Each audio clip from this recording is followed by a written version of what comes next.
Oi pessoal, amigos, irmãos. Olha, hoje a palavra será sobre a, a maldade que tem crescido muito no ser humano. E isso não é bom. E quando digo maldade, não falo somente de irmão contra irmão, amigo entre amigo, coisas assim. Coisas que acontecem na família, até mesmo nas igrejas de hoje em dia, porque o mal tem achado morada para ele dentro das igrejas, o que não era para acontecer. Se a igreja é uma casa de oração determinada por nosso Senhor Jesus Cristo, era para ser um lugar de paz, alegria, vitória para as almas que procuram a salvação, porque a salvação está em Cristo, nosso Senhor Jesus, que morreu na cruz por nós.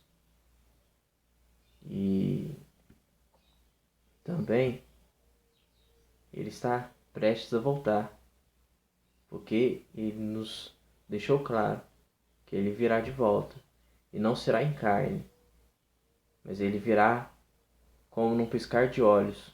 Ele vai arrebatar as almas que estiveram com Ele todo o tempo, não somente na comunhão de oração, de amar o seu próximo e mostrar isso nas obras, não somente falar da boca para fora e dizer eu tenho fé, porque a fé ela só é realmente concretizada e justificada se você faz isso nas obras. Então, e vou mostrar para os irmãos então o que está acontecendo no mundo, mostrar que um profeta aqui chamado Jeremias na Bíblia falou que tem acontecido, que quer dizer que ia acontecer e agora está acontecendo. Não é tem acontecido, porque não vai acontecer, já está acontecendo. E eu vou mostrar para os irmãos aqui na Bíblia, em 13 versículos, eu vou ler o que o nosso profeta Jeremias, nosso irmão, escreveu, deixou para nós aqui. Deus guardou essa palavra até hoje e pela graça do nosso Senhor vai continuar guardando para que as pessoas guardem seus corações e mantenham firme e forte, sempre zeloso nas obras e na fé para com as palavras de Deus. E no caso, para com Deus, né? Porque a gente tem que sempre estar mantendo isso firme e forte, gente, ser um servo zeloso. Porque todo aquele que é servo de Deus acaba sendo filho. Porque Deus não colocou para ser filhos e amigos de Deus. E a gente faz isso sendo servos, mostrando a Deus a nossa humildade na nossa servidão para com Ele. Ele nos exalta. Aqueles que se humilham perante o nosso Senhor se tornam exaltados. Isso são coisas, a mesma coisa que acontece com os filhos dos pais. Qualquer pai. Falando que a gente procura colocar nosso filho não humilhado, e sim exaltado. Mas a gente faz isso como? Mostrando a ele que ele tem que se humilhar perante os nossos mandamentos que a gente coloca para ele. Ou seja, filho, não faça isso, filho, não faça aquilo, filho, não vá para aquele lugar, filho, vem comigo, filho, faça dessa maneira. Para que então ele possa ser exaltado pelas obras dele. Mas a maioria ficam rebeldes, né? Mas tem alguns que não, e isso é bom. Os que não ficam rebeldes pela obediência que eles fizeram, por ter obedecido as palavras do Pai, né? Ter se humilhado perante os pais, eles vão ser futuramente exaltados. E conforme a caminhada vai indo, vai ser sempre cada vez mais uma pessoa sábia, uma pessoa prudente nas suas obras, né? E no que fala. Então isso é muito bom. E isso que eu falo, que eu tô falando, é o que a gente tem que fazer com Deus, que é também o nosso Pai. Pai, mãe, Senhor, amigo. Então a gente tem que andar dessa maneira. É assim que a gente coloca obras corretas e fé. Obras zelosas e fé. Prudência e, enfim, sabedoria. Agora, para não falar muito, porque já tenho falado o suficiente, vou começar a ler aqui as palavras do profeta. Depois vou explicar como está de acordo com o profeta, com o que o profeta falou, Jeremias, o nosso mundo. Assim diz o Senhor. Jeremias capítulo 9. Quem quiser acompanhar, pode pausar o vídeo e acompanhar. Oxalá, a minha... só para dar uma refrisada aqui, o Oxalá que eu falo aqui não tem nada a ver com um negócio de espiritismo, não, tá? Ou qualquer outra coisa do tipo que tem a ver, que tem semelhança. É porque os costumes deles eram um pouco diferentes do nosso, né, pessoal? Antigamente. Aqui Oxalá tá querendo dizer Oxalá, tal. Oxalá que eu fizesse aquilo, Oxalá que assim fizesse, Oxalá que algo disso acontecesse, entendeu? Então vamos continuar aqui. Oxalá a minha cabeça se tornasse em águas e os meus olhos numa fonte de lágrimas. Então choraria de dia e de noite os mortos da filha do meu povo. Oxalá tivesse no deserto uma estalagem de caminhantes. Então deixaria o meu povo e me apartaria dele, porque todos eles são adúlteros e um bando de aleivosos. E estendem a sua língua como se fossem o seu arco para a mentira. Fortalecem-se na terra, mas não para a verdade, porque avançam de malícia em malícia, e a mim me não conhecem, diz o Senhor. Guardai-vos cada um do seu amigo, e de irmão nenhum vos fieis, porque todo irmão não faz mais do que enganar, e todo amigo anda caluniando, e zombará cada um do seu próximo, e não falam a verdade, ensinam a sua língua a falar a mentira, andam-se cansando em obrar perversamente. A tua habitação está no meio do engano, pelo engano recusam reconhecer-me, diz o Senhor. Portanto, assim diz o Senhor dos Exércitos: eis que eu os fundirei e os provarei, porque de que outra maneira procederia com a filha do meu povo? Uma frecha mortífera é a língua deles. Fala engano com a sua boca, fala cada um de paz com seu companheiro, mas no seu interior arma-lhe ciladas. Porventura, por essas coisas não os visitaria, diz o Senhor? Ou não se vingaria a minha alma de gente tal como esta? Pelos montes levantarei choro e pranto, e pelas pastagens do deserto lamentação, porque já estão queimadas, e ninguém passa por elas, nem já se ouve mugido de gado, desde as aves dos céus, até os animais andaram vagueando e fugiram. E farei de Jerusalém montões de pedras, morada de dragões, e das cidades de Judá farei uma assolação, de sorte que fiquem desabitadas. Quem é o homem sábio que entenda isto? E a quem falou a boca do Senhor para que o possa anunciar? Por que razão pareceu a terra e se queimou como deserto, de sorte que ninguém passa por ela? E disse o Senhor: porque deixaram a minha lei, que publiquei perante a sua face, e não deram ouvidos à minha voz, nem andaram nela. Ou seja, pessoal, vejam que é muito claro essa palavra. Deus está muito triste e muito irado com o seu povo. A ira de Deus não é como a ira humana, né? A ira de Deus não é aquela vingança humana que já é pela maldade. Que Deus, ele é amor, então quando Deus fala aqui da ira dele, que está muito bravo com o seu povo, a maneira que ele coloca a ira dele em prática é pela própria consequência das obras das pessoas. A maneira como Deus age, a maneira como Deus vai falar com a gente, como vai agir a nosso favor ou para nos derribar, como se derriba uma árvore, é pela própria consequência, pelas próprias obras das pessoas, pelo próprio falar da pessoa, pela própria maldade que existe no coração da pessoa. As consequências vêm. Deus apenas permite que as consequências venham e abre espaço para elas.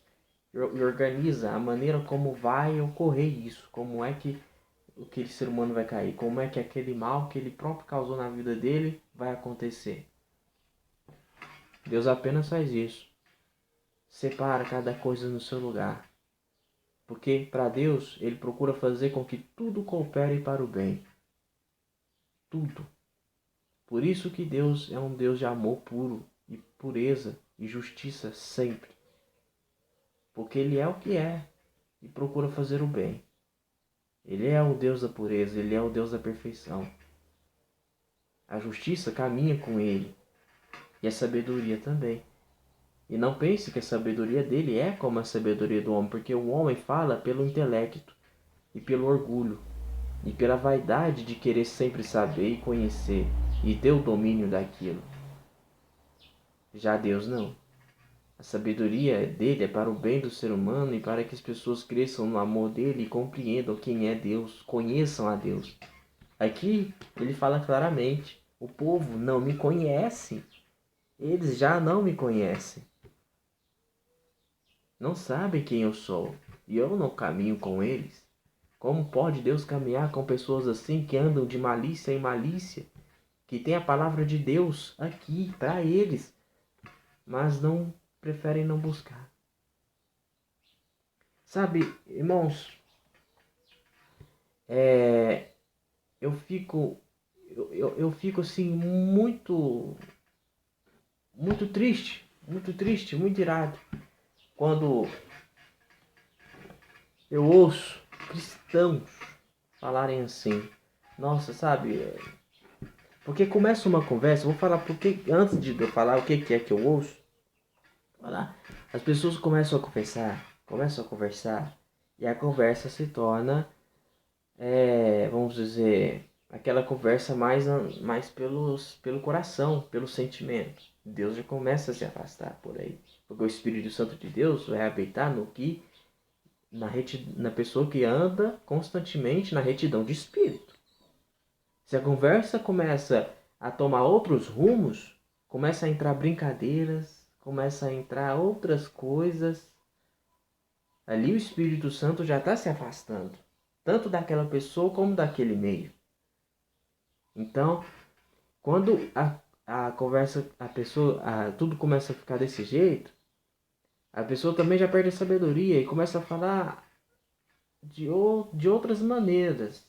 Aquilo, quem tem o Espírito Santo já percebe que aquela conversa ali já não está mais Deus. E aquilo lá, mesmo que a palavra seja sobre Deus, aquilo lá já não tem mais a ver com Deus. Então, e isso foi o que eu presenciei esses dias para trás. Tava um grupo de pessoas reunidos, cristãos, e eles estavam falando de Deus. E de repente eles começaram a falar, e a gente começou a falar dos obreiros. Que eles estavam em paz, tal, que isso tinha acontecido, depois você tinha que conversar com ele pra tomar cuidado, tal. Aí uma pessoa uma que já era a pastora, falou que não, mas isso aí a gente já conversou, tal, já foi resolvido, isso aí é passado. Aí de repente veio o outro e falou: não, mas eu já não gosto tanto daquele lá. Aí já mostrou, eu já não gosto da maneira como ele trabalha. Eu prefiro esse, eu prefiro aquele. A que tinha falado, não, mas isso é passado, ficou calado, porque já percebeu que aquilo lá já tava tomando outro rumo. E eu, desde o começo da conversa, eu já não tinha falado nada. Já tava calado desde o começo, porque é melhor que fique em silêncio quando as conversas são começadas dessa maneira. Porque de toda maneira vai tomar rumo maligno. Que o maligno aproveita momentos assim para tomar brecha. Fazer uma brecha a se abrir naquela pessoa que estava conversando. Porque as conversas, meus irmãos, mundanas, são motivos de malícia para a pessoa que está no meio do mundo. Porque se você está no mundo, você vai abrir espaço para o maligno entrar. Não adianta você querer viver o mundo ao mesmo tempo que se vive com Deus. Ou você vive com Deus, ou você serve a Deus, ou você serve ao diabo.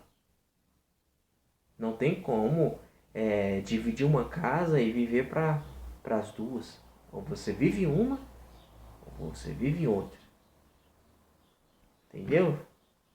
Então, aí começou essa bagunça. E eu virei e falei assim para os irmãos que estavam lá. Eu falei, irmãos, são todos a mesma coisa. Não deve ser assim. Porque, olha, mesmo que um fala isso, ou outro fala aquilo, um fala de um jeito, mas você está olhando pelos olhos carnais, você está olhando pelos olhos terrenos. Não é assim que funciona. Eu acho todos bons, todos são bons do mesmo tanto. Ninguém é melhor do que ninguém, nem pior. Porque se você olhar dessa maneira, você vai ver como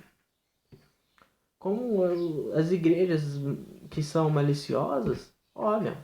Eles olham assim e fazem separação de qual é melhor, qual sabe mais, qual sabe menos. Gente, isso não existe. Ninguém sabe mais, ninguém sabe menos. É Deus quem coloca a palavra na boca. Por isso que eu falo, irmãos, que quando alguém falar assim, olha, a gente pode fazer uma união das igrejas, tanto que tem pastores muito bons lá, que são teólogos, tal, sai fora. Ora a Deus e repreenda, porque é o maligno que está falando na boca daquele homem. Aquele homem deu espaço para o maligno entrar na boca dele. Ora por ele e fala, repreendido seja maligno. Não tenha vergonha de falar isso na frente dele, não.